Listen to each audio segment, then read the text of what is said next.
Week 16 of the fantasy football season. His quarterback start sits every matchup with the semifinals starting in fantasy league. So obviously a crucial week. First game Thursday night, Denver Broncos at the Los Angeles Chargers. Bo Nix is a start. I know last week wasn't a great game with Nix, but he did have the 3 touchdowns. I know he turned the football over a decent amount of times, but this week at the Chargers, I believe this could be a high-scoring game.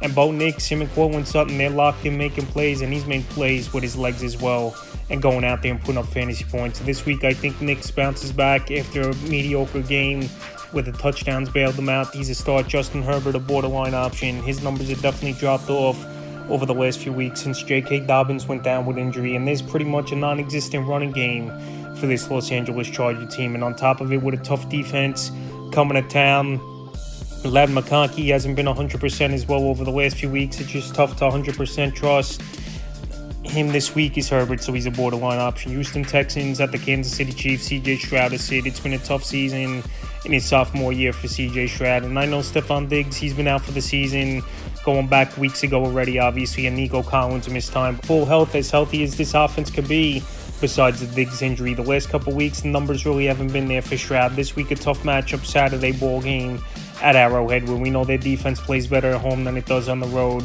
and with all those fans behind them. So Stroud this week, I'm just not going to have confidence in him. Like I said, his ceiling's not high, and he's a sit. Patrick Mahomes, he's practicing full so far. He talked to reporters, and he's going to play mid-high ankle sprain for Patrick Mahomes, but he's a gamer. He don't miss games. We saw it all last season in the playoff run.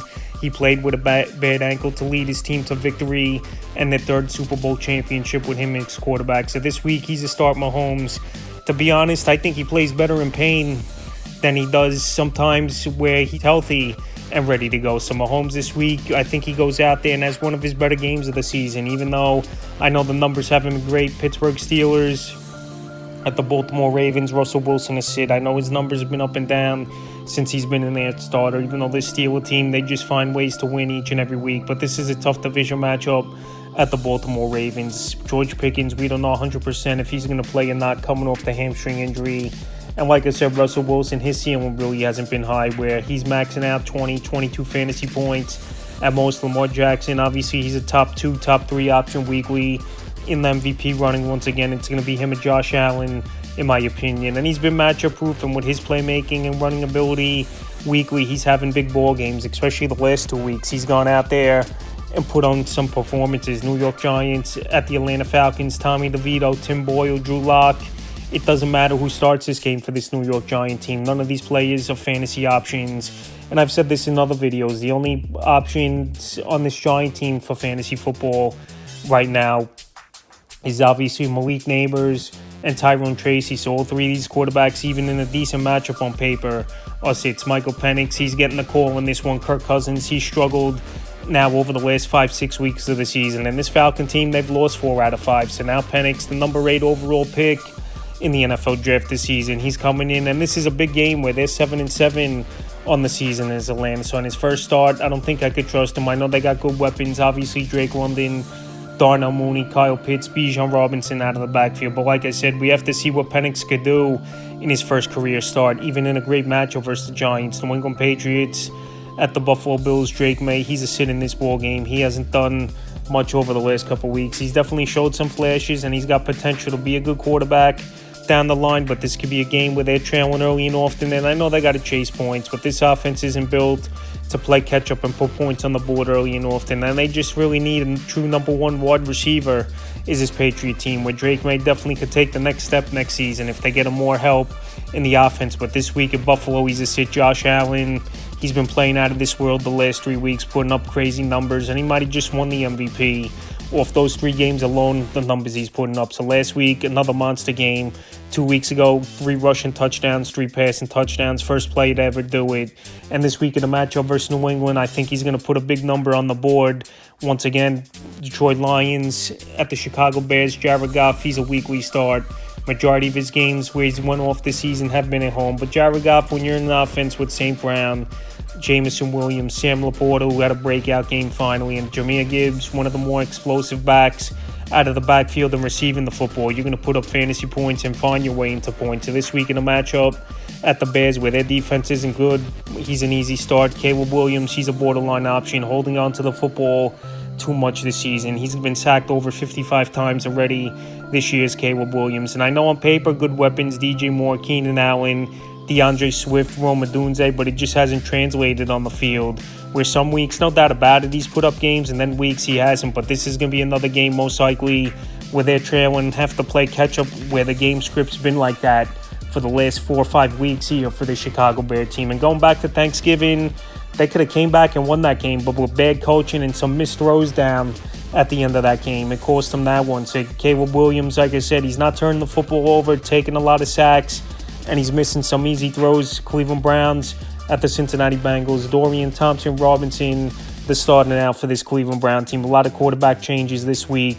Yeah, and that's what happens towards the end of the season. So this whole offense takes a step back, in my opinion. I know Jameis Winston last week turned the football over a whole lot, took a lot of sacks, but I still believe he gave them the best chance to win.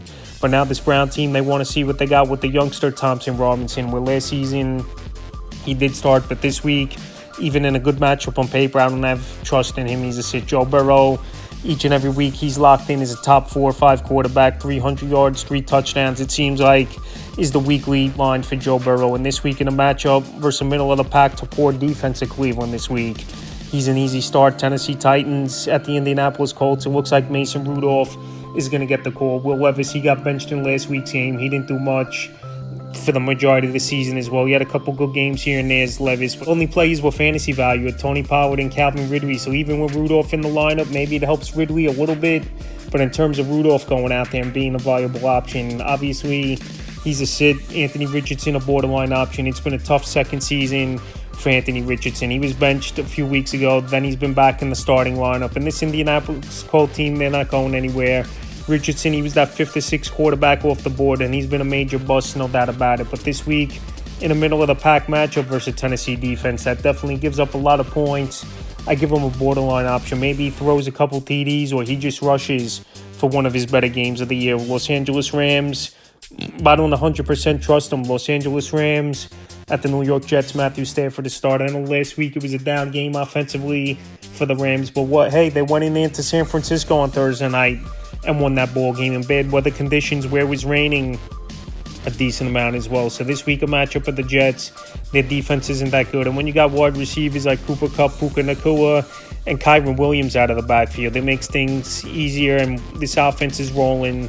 They're on a nice streak right now with this Ram team. And Matthew Stafford, I have confidence he bounces back and is a startable quarterback. Aaron Rodgers is start. The last 2 weeks he's looked healthy.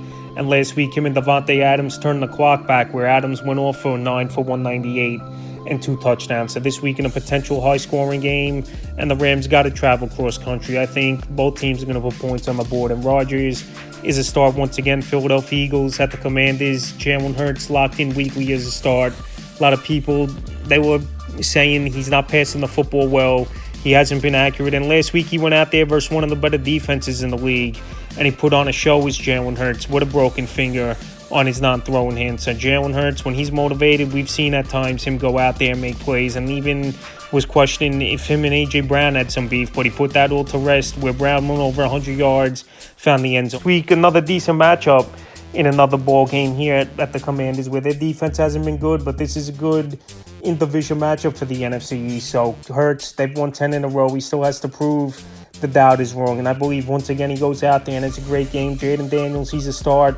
I think we're going to see him run the football a little bit more. Zach Ertz, I don't believe he's going to play in this game, the number 2 target in the passing game. He's in concussion protocol if they're taking a big hit. And Jaden Daniels, it's been a great year for him. I know he's had a couple hiccups here and there with the rib injury, but now he's been running the football more. Him and Terry McLaurin locked in. He had 2 touchdowns in last week's game. And this week, even in a tougher matchup versus the Eagles, he's a start. Arizona Cardinals at the Carolina Panthers. Kyler Murray a start. I know he's been inconsistent, and the numbers have definitely dropped off for Kyler Murray over the last few weeks. But this week in a good matchup where we saw Cooper Rush go into Carolina last week and throw 3 touchdowns, I think Murray bounces back. And to be honest, I want to see him run the football a little bit more, because that's when he's at his best, out of the pocket and moving more, is Kyler Murray. Bryce Young is sit. He's definitely improved after he was benched early in the season. And now since he came back in about a month and a half, he's putting up numbers. He's kept his team in a lot of ball games for the majority of those games. And now it's a tougher matchup, no doubt about it, versus a Cardinal defense that's actually been playing better this season. So like I said, at least Bryce Young's been making strides, but he's still not a viable starting fantasy option. So he's a sit. Minnesota Vikings at the Seahawks, Sam Darnold, he's a start in this ball game. He's locked in this offense, and in the offseason, he's going to get a big contract. We'll see if Minnesota tries to re-sign him, but I highly doubt it with J.J. McCarthy. And obviously, their cap room is not all that great, but this week, a good matchup at Seattle. You could beat that secondary. And when you got weapons like Justin Jefferson, Jordan Addison, and T.J. Hawkinson, and Aaron Jones out of the backfield, it just makes everything easier. And I think Darnold goes out there once again and has a good performance. Geno Smith, he was banged up, left that game on Sunday night in Week 16 versus the Green Bay Packers. Sam Howell came in, but Geno Smith, the reports are coming out that he should be ready to go, but I'm just not 100% sold he's ready because, like I said, he left that game immediately limping off. So Geno, even if he starts, he's not a viable option, I believe. This is a very tough matchup versus one of the better defenses in the league. They get to the quarterback, they create turnovers, and they make you earn every point, especially under the leadership of defensive coordinator Brian Flores. And if Sam Howell's in there, this Minnesota Viking DST definitely would drive up the rankings this week. So this week, it doesn't matter who the quarterback is there, sit. Jacksonville Jaguars at the Raiders, Mac Jones is a sit. Last week, I know he had a good ball game versus the New York Jets, but Mac Jones, we know he's been a failed prospect. He had many chances with the New England Patriots, couldn't get the job done, and now he's a backup for this Jaguar team, and for the most part, we haven't seen anything different from him. Taking a lot of sacks still, missing some throws, turning the football over, but he does have a nice number one weapon in Brian Thomas Jr., no doubt about it. But besides that, there's not much upside. He's a sit. Aiden O'Connell, he's trending in the right direction. Antonio Pierce said to start this game. And last week, I believe if O'Connell started and he wasn't injured, they would have beat the Atlanta Falcons. So this week, pretty much this game is for one of the top draft picks. So whoever loses is going to benefit more. But either way, both these quarterbacks are not options in fantasy football. 49ers at the Dolphins. Brock Purdy was a bad game, no doubt about it, last week. Weather issues, Thursday night threw them off maybe a little bit, but still no excuses. They should have went out there and executed versus middle of the pack to poor Ram defense. But this week, a good matchup at Miami. The weather conditions obviously should be better. This offense still has good playmakers. George Kittle, obviously, number one target in the passing game. Jawan Jennings, it's been a breakout season for him. I know Deebo Samuel, his numbers have been down, but I like Isaac Correndo out of the backfield as well for this 49er team. So I think this week with a good matchup and better conditions, Brock Purdy bounces back and is a start to a start. Last week, a bad game indoors at Houston, and just whatever it is, this Miami Dolphin team, they can't win ball games on the road or produce points for the most part. But this week back home versus a 49er defense that's been hit or miss for the majority of this season, and especially leaky at the end of games where they've blown some leads 3-4 games late this season. I think Tua goes out there, he bounces back. Like I said, this Dolphin offense at home, they're putting up 27 plus points per game, and this week could be a potential high scoring game between these teams. Buccaneers at the Cowboys Sunday night. Baker Mayfield, one of the better quarterbacks in points this season in fantasy football. And when you got a guy like Mike Evans, obviously, and Chris Godwin early in the season before he went down with injury, this offense was really rolling. Then they went on a bad losing streak, and now they've won 4 in a row. And Rashad White, he's doing great out of the backfield catching the football. Bucky Irvin's been great in between the tackles. And also Joe McMillan, he broke out with 3 touchdowns in the last 2 games. So with all those factors and a Cowboy defense banged up and no digs in the secondary, I think Baker Mayfield goes out there and puts up a good performance. Cooper Rush is it. I know Rush, he's been playing good football, and arguably he's played better this season than when Dak Prescott was in there quarterback. He's more accurate, I believe. He's got a good IQ for the game, is Cooper Rush. But I feel this is going to be a game where Tampa gets off to an early 10, 14-point lead, and this is where Cooper Rush isn't good at trying to lead a team back and putting points on the board when he's one-dimensional. So this week versus Tampa Bay, he's a sit. And the final game of the week, Monday night, New Orleans Saints at the Packers. We don't know if it's going to be Rattler or Jake Haener, but I believe they're going to lean toward Rattler in this game because last week Haener struggled in the first half. They didn't get anything going. Then they benched him to start the second half.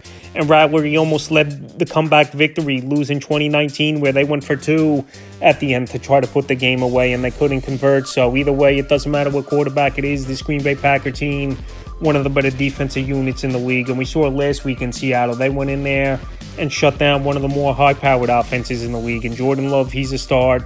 Jordan Love's starting to get a little bit healthier. He's making plays. And when you got a good offense with guys like Jaden Reed, Josh Jacobs out of the backfield, Tucker Kraft, decent tight end, Romeo Dobbs, Christian Watson, an okay deep ball threat, you're going to put points on the board. I know, like I said, the numbers haven't been as great as they were last season, but still in a plus matchup versus a nicked up New Orleans Saints team, especially back home in Lambeau. He's a start this week. So that's quarterback start sit every matchup for a crucial Week 16 of the fantasy football season.